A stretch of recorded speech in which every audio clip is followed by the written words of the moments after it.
Oh, one thing a girl gonna do is duck accountability. Like, bro, how the f*** they'll do some shit, get you to react, and then make your reaction the issue. So now they ain't gotta be accountable. Nah, bitch, you was never accountable in the first motherfucking place. And now my reaction went to hell. So now that's the issue. And now you said and all this and that and acting like me going to hell was the issue. No, bitch, I'm really mad already. Like, you already did something. I'm just responding. And you tricked me out my spot. Technically, you tricked me out my spot, because when you be being calm, they want you to get that reaction so that now the accountability don't got to be taken for what the real problem is. And now I feel bad. Now I'm out here feeling bad and sorry for you and about to bring you food to work and all that. Like, how the f*** did I get here when I'm mad about something already? Like, bitches is tricky, bro. Like, they will really trick you out your spot, yo. Yo, stay up. Like, be alert. Until you do right by me, everything you touch gonna turn to sand. My girlfriend made all my stuff this morning. So, lunch, snacks, my chlorophyll, and some like collagen hair stuff in there. And then she made my breakfast. So, put all that in with me and put it in my lunchbox, and then I'll leave out. The video you just saw showed 31-year-old Jasmine Blake venting angrily about her lover, 33-year-old Diamond Rice, over something as seemingly trivial as refusing to give her boiling water. But what no one could have imagined was that mere moments later, anger would explode into deadly violence. Jasmine would chase Diamond, firing multiple shots. On the surface, it seemed like two women committed to building better lives, dedicated to their careers and supporting each other. But life, as it often does, had a darker plan. Beneath the calm, ordinary routines, tension was brewing, a tension that would erupt with irreversible consequences. Then, in the late hours of February 1st, 2026, Cincinnati law enforcement received a chilling 911 call. Jasmine Blake claimed Diamond was threatening her, but by the time officers arrived, the scene was far worse than any report could convey. Diamond had already been shot multiple times. Her life ended in a shocking instant. Little did investigators know, the truth waiting for them would be more horrifying than they ever imagined. To understand the horror that unfolded, we first have to go back to where it all began. Yo, yesterday, my girlfriend asked me to put lotion on her back, and I put body wash by mistake. So I'm rubbing it in. I'm like, why the f*** is this spreading? I said, you know what? I understand why you don't like me sometimes. I'm annoying. Diamond Rice was born in Baltimore, Maryland in 1992. She grew up navigating a challenging environment, frequently running into trouble during her teenage years. By age 18, Diamond had faced multiple arrests, including gun charges and car theft, reflecting a turbulent youth. Baltimore during this period was marked by high crime rates, limited youth resources, and systemic challenges that made it difficult for many young people to find stability. Diamond's early struggles mirrored the experiences of countless teens in underserved neighborhoods where survival often overshadowed long-term planning. Her grandmother raised her during these formative years, often overwhelmed by the challenges of guiding her through the streets of Baltimore. Despite the difficulties, her grandmother remained a steady presence, providing structure, discipline, and unconditional love. Family members often recalled how she prayed over Diamond daily, hoping she would one day break free from the cycle surrounding her. Despite early setbacks, Diamond showed resilience. Teachers and mentors who crossed her path noted that even in her most troubled moments, she displayed intelligence, leadership potential, and a deep desire to be understood. Cincinnati. Let me show y'all something right quick since I'm not around and I'm in Atlanta, the real. This is a real car wash. You see? Handwork. Handwork.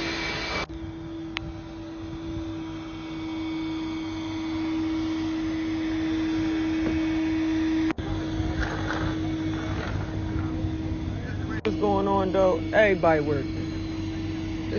This Baltimore shit, $22. Her resilience became the foundation for the transformation that would later define her life. At 13, she was enrolled in a youth advocate program designed to help troubled youth navigate the justice system while discovering their personal strengths. This program became a turning point. Diamond began journaling, participating in group sessions, and forming bonds with advocates who saw her potential. For the first time, she was surrounded by adults who believed she could rise above her circumstances. By 15, she made choices that would shape her adult life, including getting tattoos as a mark of her identity and resilience. After high school, Diamond pursued further education and earned her commercial driver's license, working as a professional truck driver for several years. She also worked at Johns Hopkins in Baltimore, contributing to her community while gaining professional experience. Her work ethic impressed those around her. Whether she was driving long routes or assisting patients and staff at Johns Hopkins, Diamond approached every role with determination. These years marked her transition from a troubled teen to a responsible, goal-driven young woman. Okay, B-boy.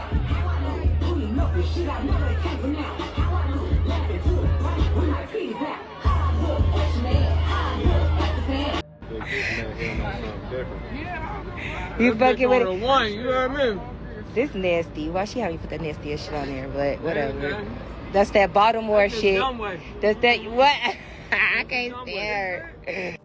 In May 2024, Diamond moved to Cincinnati, Ohio. The move represented a fresh start, a chance to build a life defined not by her past mistakes, but by her purpose. Cincinnati offered new opportunities, a growing youth advocacy network, and a community that welcomed her passion for service. She became the assistant director at the Hamilton County Youth Advocate Program, the very program that had transformed her life as a teen.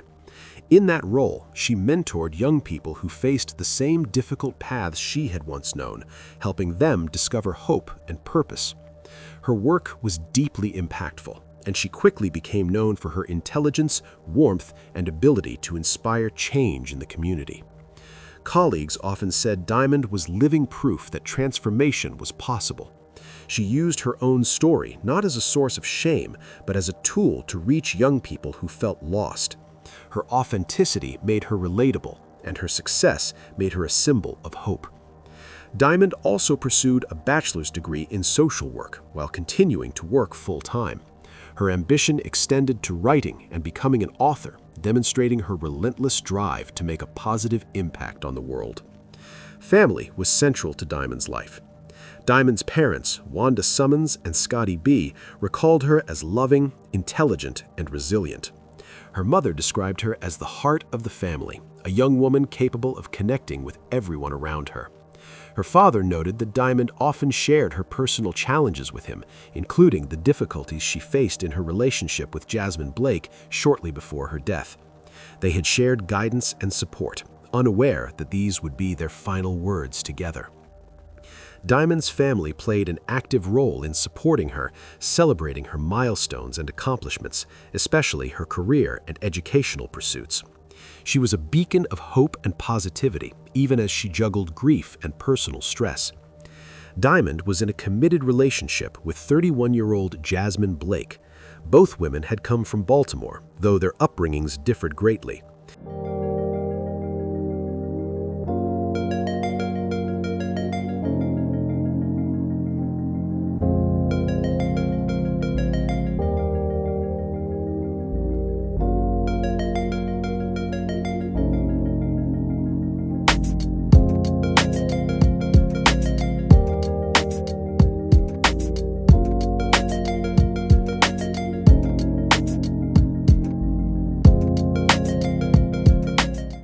two had moved to Cincinnati in 2024, both seeking opportunities to advance their careers.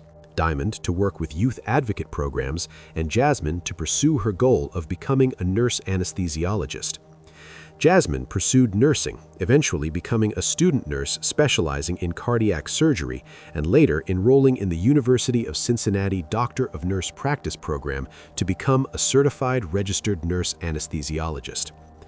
Despite shared ambitions and a mutual commitment to bettering their lives, tension began to develop in their relationship. Diamond supported Jasmine through the challenges of CRNA school, cooking meals, managing household responsibilities, and providing emotional support. All right, so we are officially SRNAs too. Yeah. One more again, I'm out of there, y'all. I'm so pressed. But yes, officially we have made it. Okay, so let me tell y'all some things of like what I learned and stuff. All right, so breakdown of my classes I took. Pharmacology, foundations of anesthesia. Starting with pharmacology, I ended up getting a 90%, an A- in that class. That's my overall grade. Exam 1, this course was, you had post-class assignments, which was like 5% of your grade. So really nothing. On the surface, their social media depicted shared vacations, celebrations, and life milestones, a picture of a happy, thriving couple. But, as we've seen many times, relationships aren't always as they seem. Diamond occasionally expressed subtle frustration online, hinting at the pressures of the relationship. Small disagreements and differences in household responsibilities created tension. She spoke candidly about feeling she was carrying much of the weight, doing grocery shopping, taking care of daily chores, and supporting Jasmine during her studies, all while balancing her demanding job and personal growth. Yeah, you know what I've realized today? My girlfriend don't do shit in this house. I'm the trash taker outer. I'm the market person. She don't carry no bags. She don't get up in the middle of the night and get you nothing to drink. All she do is run that mouth and find movies on Netflix.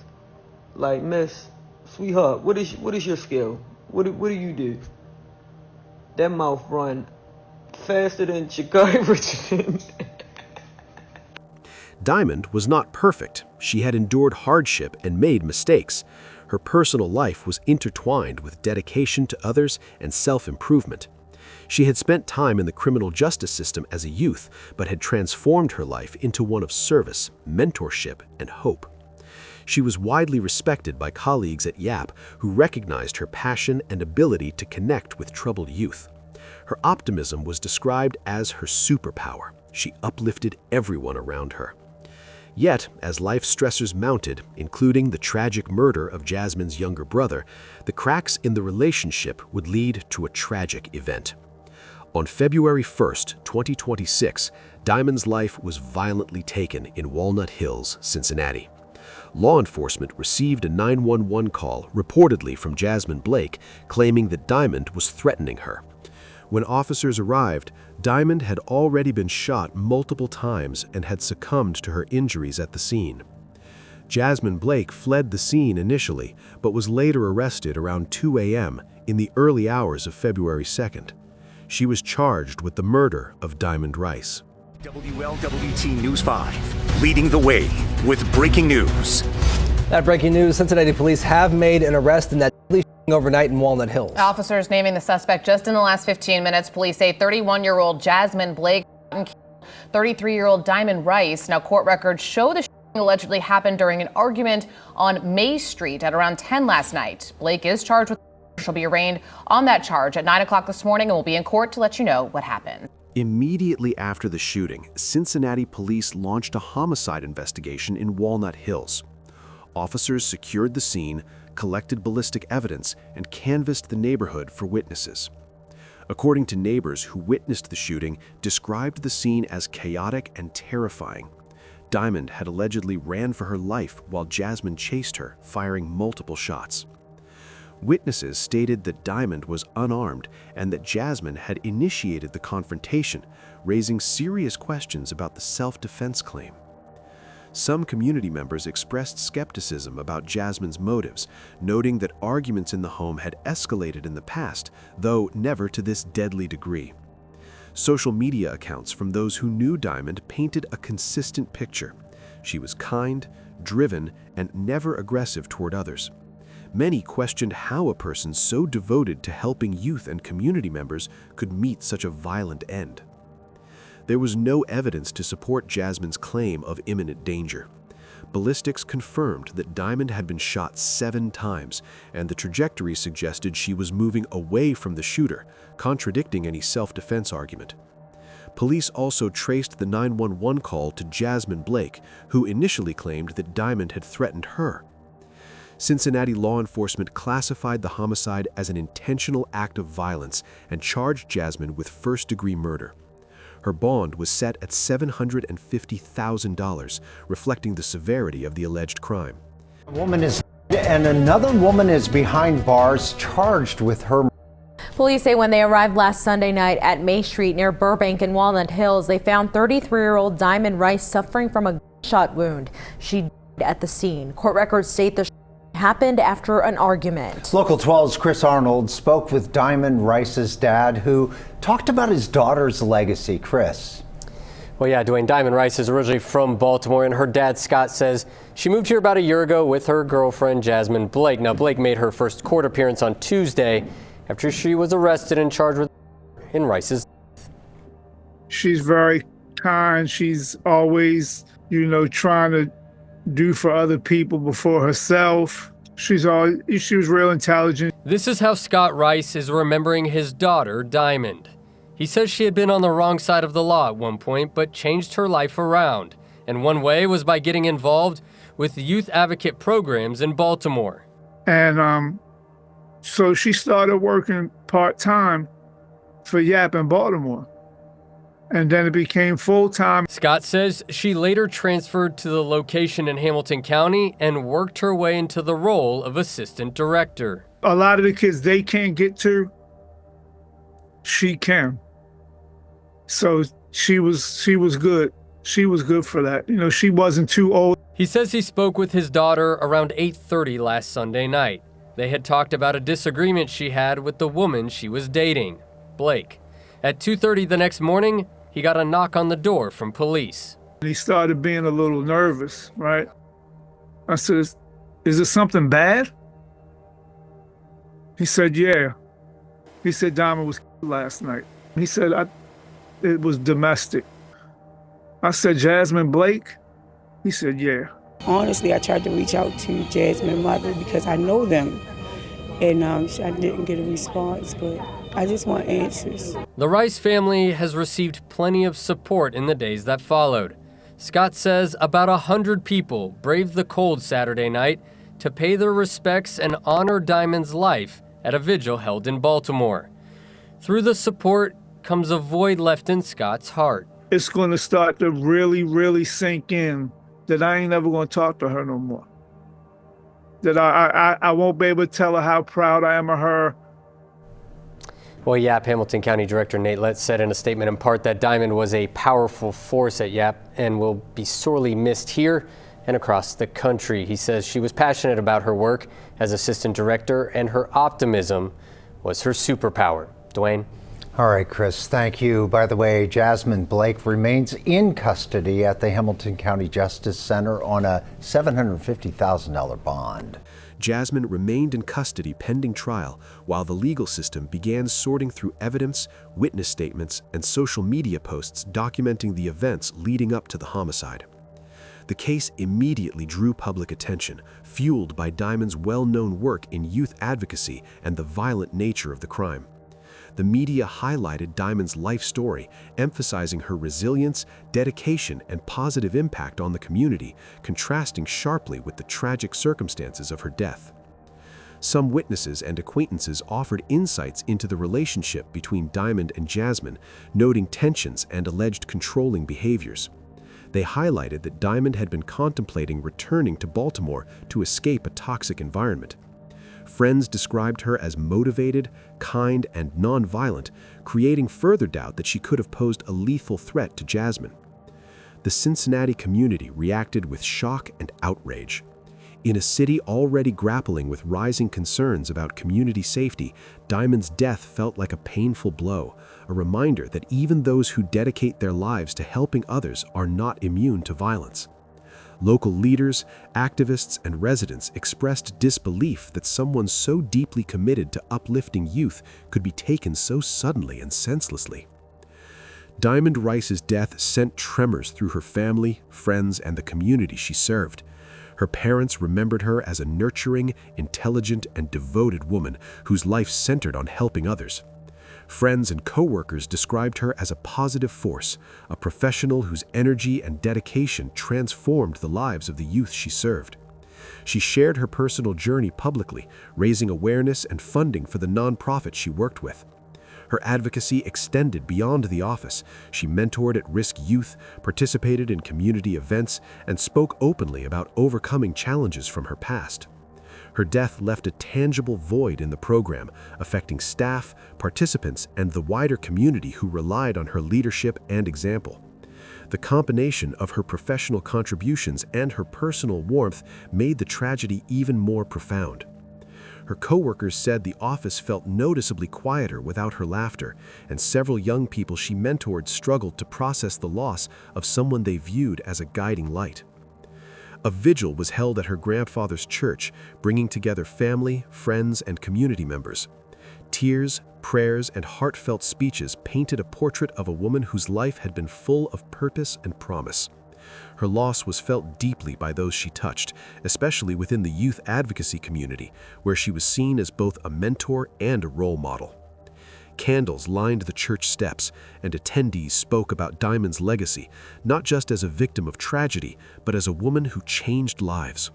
Her impact was evident in the faces of the young people she inspired, many of whom credited her with helping them stay on the right path. Diamond Rice's murder is part of a broader pattern of intimate partner violence affecting women across the country. Cases where relationships turn deadly often involve complex emotional dynamics, leaving communities and law enforcement struggling to intervene effectively. Her death serves as a reminder of the risks many women face in intimate relationships, even when those relationships appear stable or supportive. Diamond's story is especially heartbreaking because she was a woman who overcame adversity, dedicated herself to helping others, and still fell victim to violence at the hands of someone close to her. The Diamond Rice case underscores the difficult realities of domestic violence, even when one partner is accomplished, kind, and non-violent. It highlights the ongoing need for vigilance, early intervention, and strong community support for those at risk. Family members and friends continue to honor Diamond's memory by sharing her story, celebrating her achievements, and advocating for justice. As the legal system determines the consequences for Jasmine Blake, the community continues to seek closure and healing. This tragedy also illustrates how quickly a promising life can be taken, reinforcing the importance of recognizing red flags and protecting vulnerable individuals. Diamond's story, while devastating, offers lessons in resilience, advocacy, and the profound impact one person can have on the lives of many. In the end, Diamond's legacy is not defined by the violence that took her life, but by the light she brought into the world, a light her community now carries forward in her name.